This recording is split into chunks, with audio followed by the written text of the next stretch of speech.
Look who's back. We're back. We're here.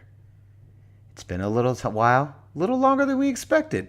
That break, that 1 month break turned into two. It was a nice summer. What can we say? And it was a really brutally slow August. But guess what? We're back. The red and gold's back. Niners are here. The quest for 6 begins now. But first, the GoldCast intro. Let's get busy. San Francisco, are you ready? This is the GoldCast.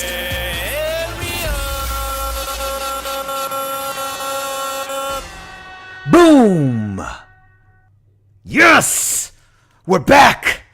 Welcome to another edition of the GoldCast. We are the voice of the Bay. I'm your host, Rudy Solis III, and with me is my brother, my co-host, Raymond Solis the first, baby. Boom! Let's go! Let's go. Here we are, the cusp of another season. So much happening, so much anticipation, so much excitement. 49er faithful, we are back. GoldCast Nation is here. It's time. Another season begins. Another year begins for the GoldCast. Let's go. You missed us, didn't you? I know you did. It's okay. I missed you too. We did miss you. Raymond, how are you feeling? I'm feeling good and just kind of ready to get through preseason. At first, I was elated to just see them back on the field. And once things got going, I was just like, man, get this over with and just get back on the regular season. Because I need to, once the stats really start counting, that's when things get real. Agreed.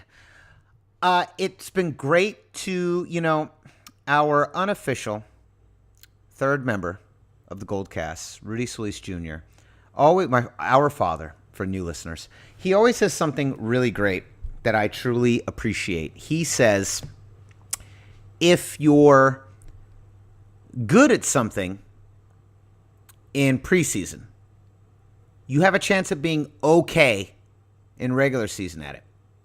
But if you're bad at something in preseason, you are going to be really bad at it in the regular season.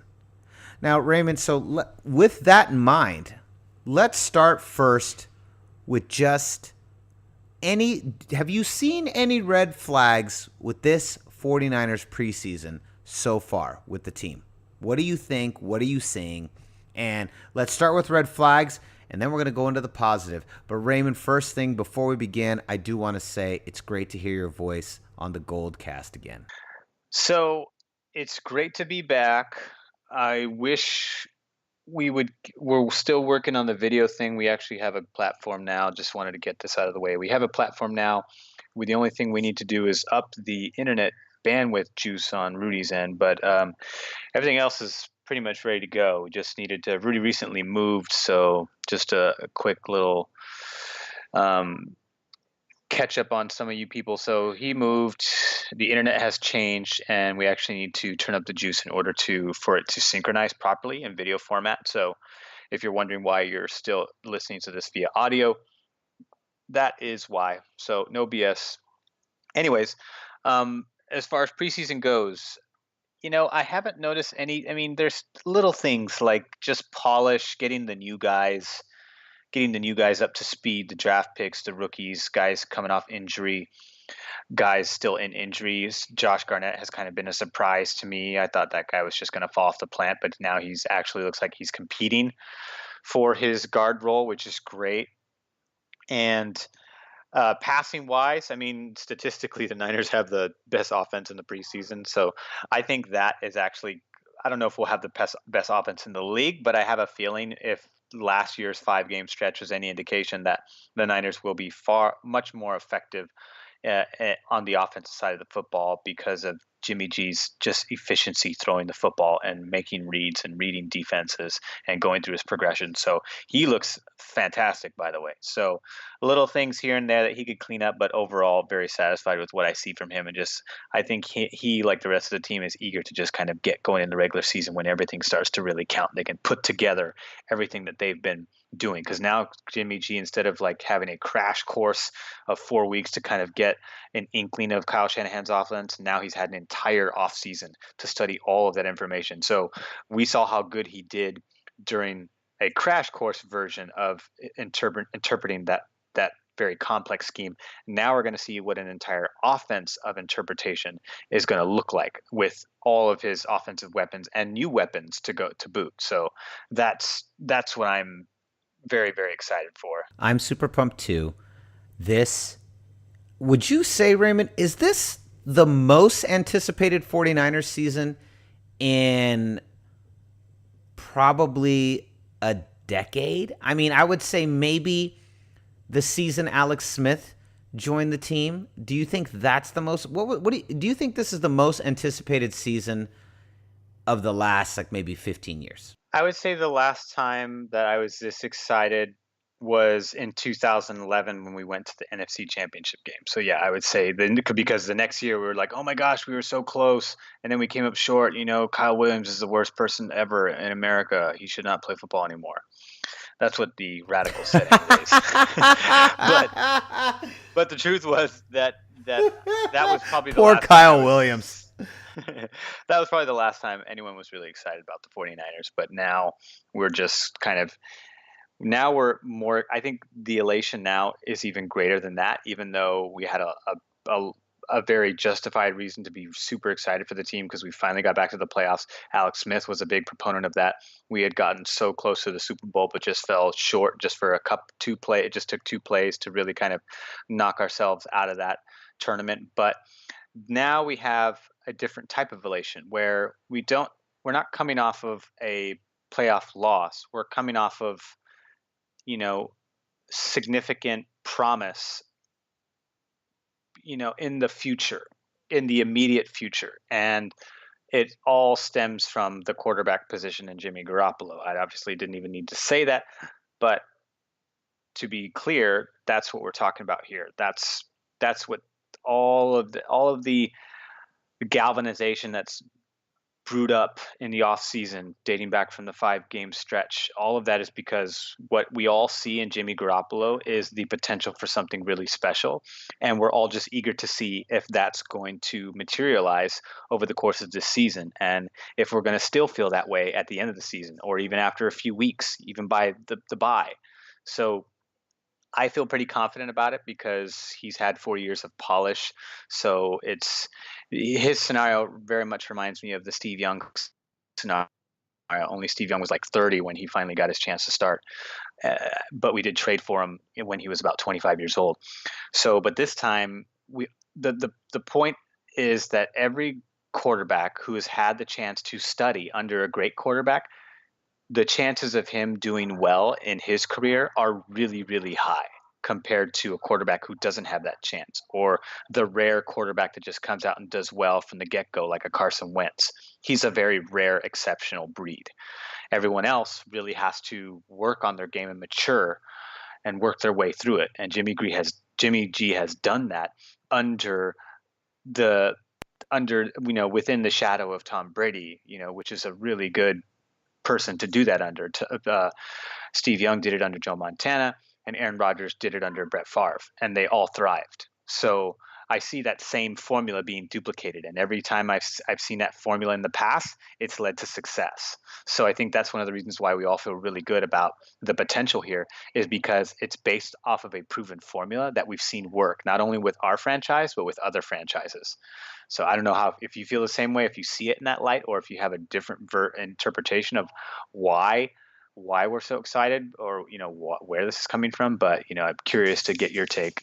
So it's a combination of things. First of all, I forgot about the 2011 season after losing the NFC Championship because I knew the day after we were going to the Super Bowl next year. And I think a lot of people felt that way. I would say, let's rank these really fast, and then I'm going to get to your question. I would say that's probably the most anticipated season in the last 10 years. I would say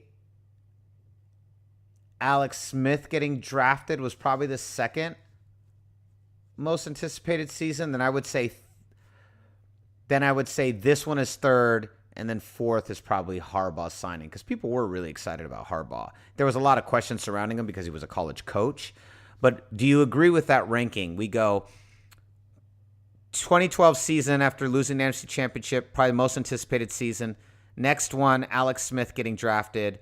Third, Jimmy G's second season. Fourth, Harbaugh. Would you say those are the top 4 most anticipated seasons we've ever had? Yeah, I mean, Jeff Garcia Of this losing era. in the Of this Jeff era. Garcia of this era, but well, this era I would say I don't my elation only goes as far back as 2011, and then Harbaugh coming in. I mean, when Harbaugh came in, I didn't know what that was going to be like. I knew he was a pretty good pro, wasn't a great pro, but he was a good pro.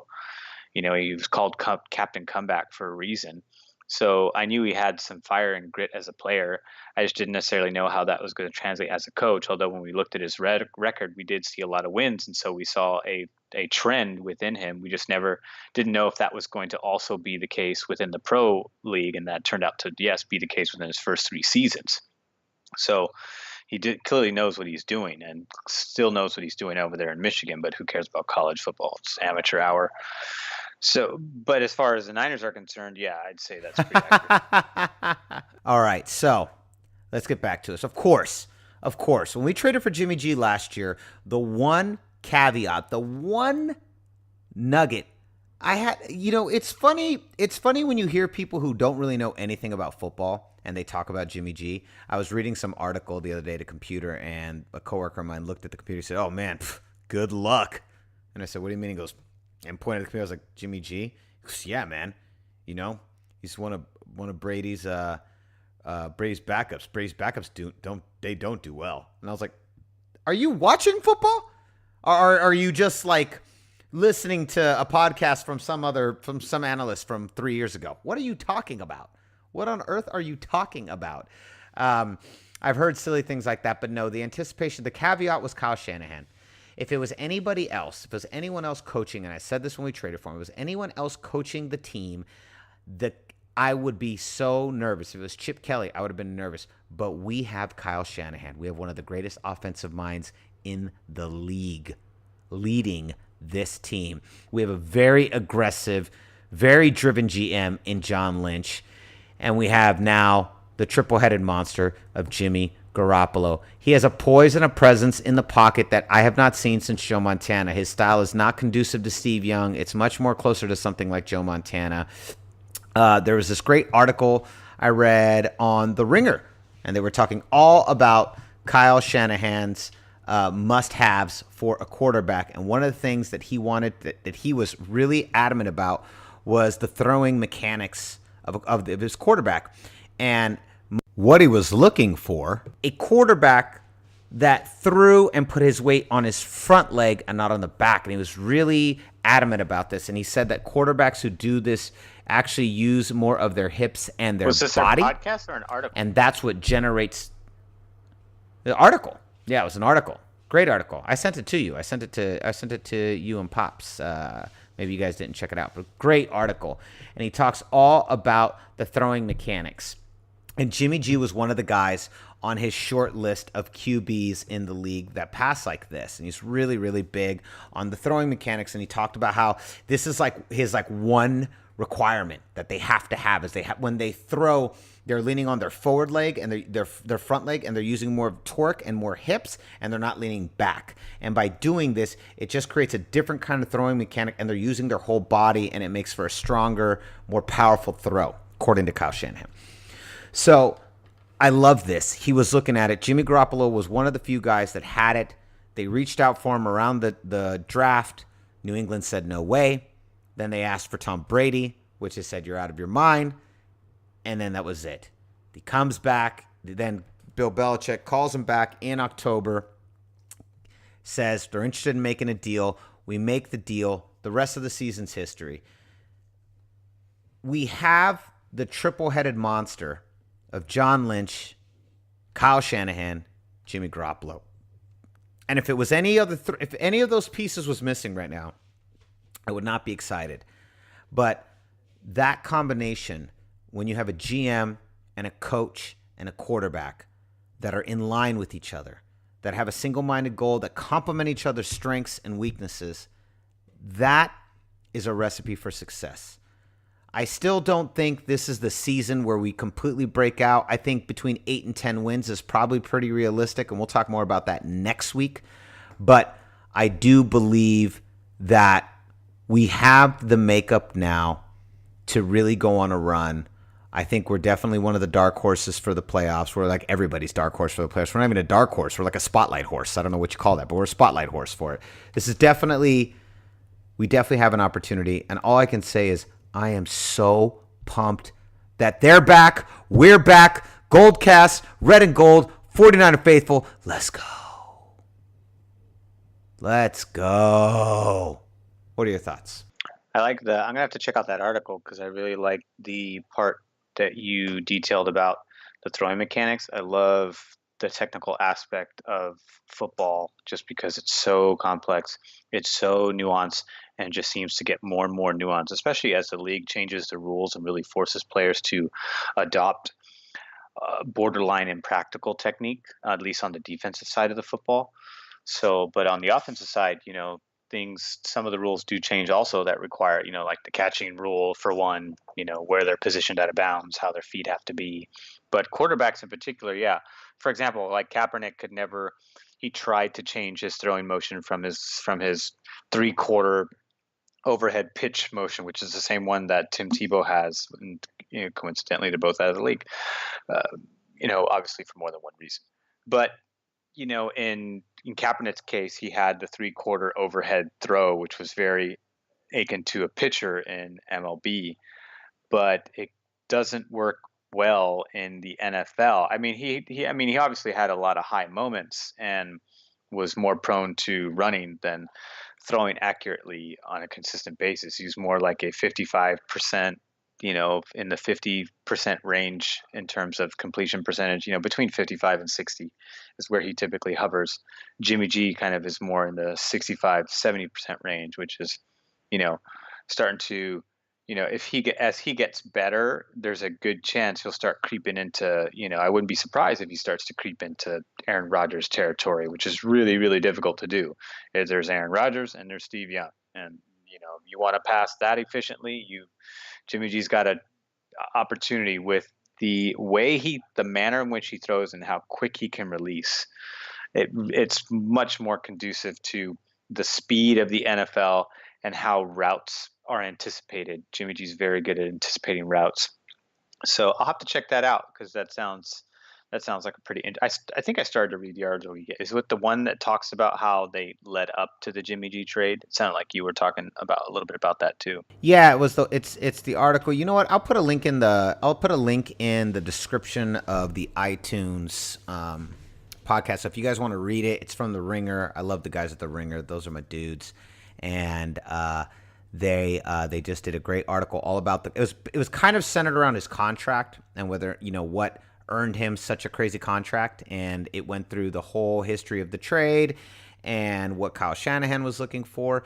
The other thing about Jimmy G is just the intangibles. He's just such a leader. We heard all the mic'd ups, and I just haven't heard someone really talk like that in a 49er. Alex Smith definitely had that. He was big on leadership.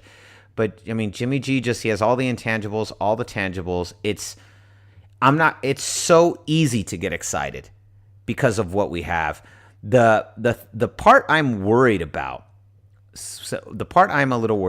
I am worried about the defense. I think that front four is pretty tough. I'm just a little, where's our, I'm looking for the Aldon Smith minus the intense personal turmoil. That's what I'm looking for. I'm looking for that pass rusher that is going to strike fear in the hearts of offenses, in the hearts of quarterbacks, and I just don't know where that's coming from yet, and I'm not sure if he's even here on the team this year. So that the defense wins championships, and what I don't want to see the 49ers do, and I feel it's going to be a little bit like this season, I don't want us to be a one-sided Green Bay Packers, New England Patriots style team. I don't want to be this super offensive team that we're just getting shootouts and, he who scores last wins. It's not practical. It's not conducive to winning consistent championships. Defense wins championships. Joe Montana did not win championships on the back of crappy defenses. Every time they had a crappy defense, they lost in the playoffs. Those defenses are what held those teams together. Most of our Super Bowl wins are by blowouts, and blowouts come from the offense scoring and the defense stopping, and those defenses were the reasons they were blowouts. Most of those New England Patriots Super Bowls are pretty close because they're shootouts. Just, oh my God, yawn, yawn, yawn, yawn, yawn. But we need a violent defense. That is one piece of the Harbaugh era I would like to see return, is a nasty, violent defense. And that's what Robert Saleh said we were going to have. And I just hope we see it in the regular season. What are your thoughts on the defensive side of the ball? Defensive side, I'm worried about the secondary's ability to be consistent.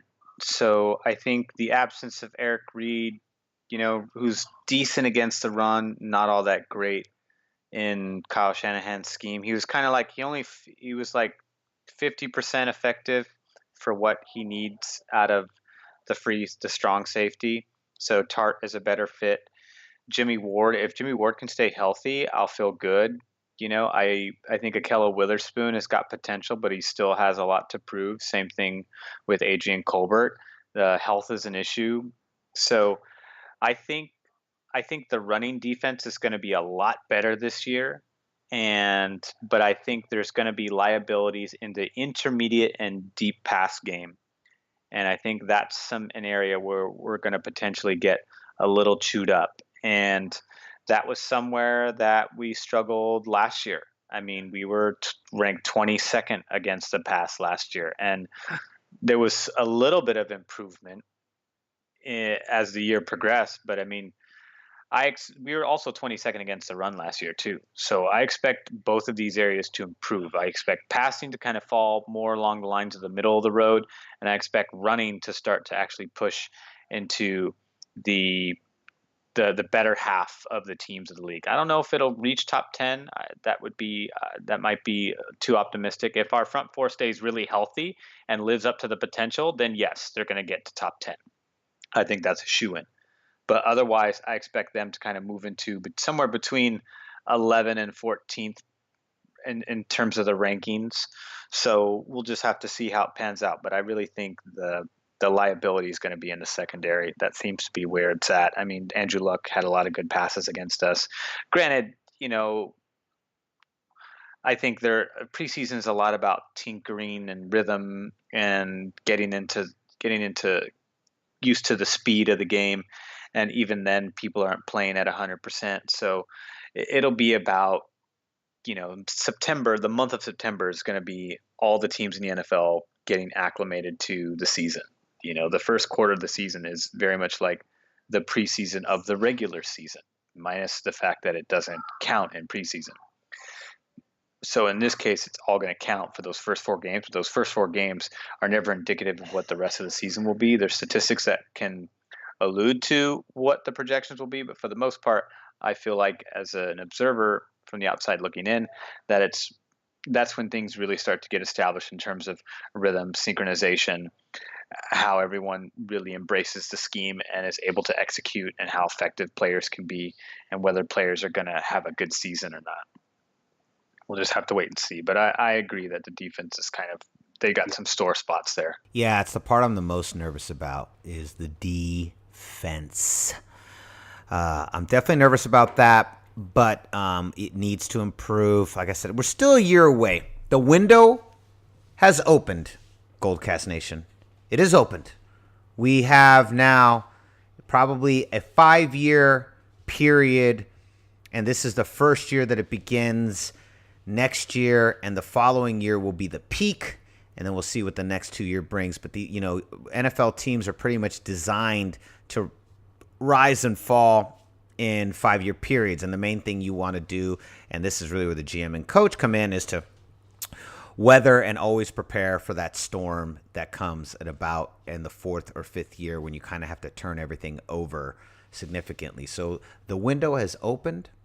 Welcome to the new era of the 49ers. I'm so excited. So Raymond, here's what we're gonna do. So next week we're gonna be back, and next week when we come back, we're gonna go through the entire regular season, and Raymond and I are gonna tell you guys what we think is gonna happen in each game, and at the end we will give our predictions, our pre-season predictions of what the regular season will entail. Raymond, before we leave, why don't you let them know where can they find us? You can like us on Facebook.com/thegoldcast. You can also follow us on Twitter @thegoldcast_. You can also follow us on Instagram @thegoldcast. You can also subscribe to us via iTunes, YouTube, and Stitcher, all under the same moniker of the Goldcast. Like, subscribe, comment. YouTube is particularly good in terms of comment. The crowd, for some reason, is pretty interactive over there on the comment boards. So if you want to get involved in the conversation, please do, because we always enjoy it and try to do our best to respond to as many of you as we can. So please like, subscribe, give us feedback too. If you want to see some things added or incorporated into the show, we're always open to new ideas, especially from the community. So you guys you're the ones that are helping drive this thing and giving us a reason to do it every week. So we are certainly open to hearing if you'd like to hear some other aspects discussed in addition to what we already talk about. Yep. Also, thank you to the thousands of subscribers that listen every single week. I forgot about that, right? I didn't even think about the fact that I did move. I did spend 2 weeks here in the middle moving, and that was actually another huge reason for the delay. Yes, so the next step, as Raymond mentioned, is we are going to up the bandwidth on my side. It's my side of the bandwidth, and basically that is a couple of calls to my internet service provider. And hopefully we'll get this bandwidth up and running to a level that will be of streaming quality. If we did it right now, it would be a freaking mess. But here's the thing. We have the platform. We have the recording. We got all of that done. But yes, we couldn't actually do that until I moved. And I've literally only lived in my new place for 1 week. So it's been done. But we're back. I can't impress upon you how much we missed all of you. Here we go. The new season begins. The quest for 6 begins now.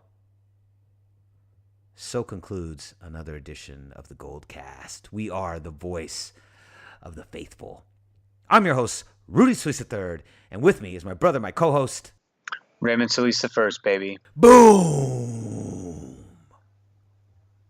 I cannot wait to play all these teams, and in particular, the LA Rams. You mother effers got all my attention. Let's go. This is the GoldCast.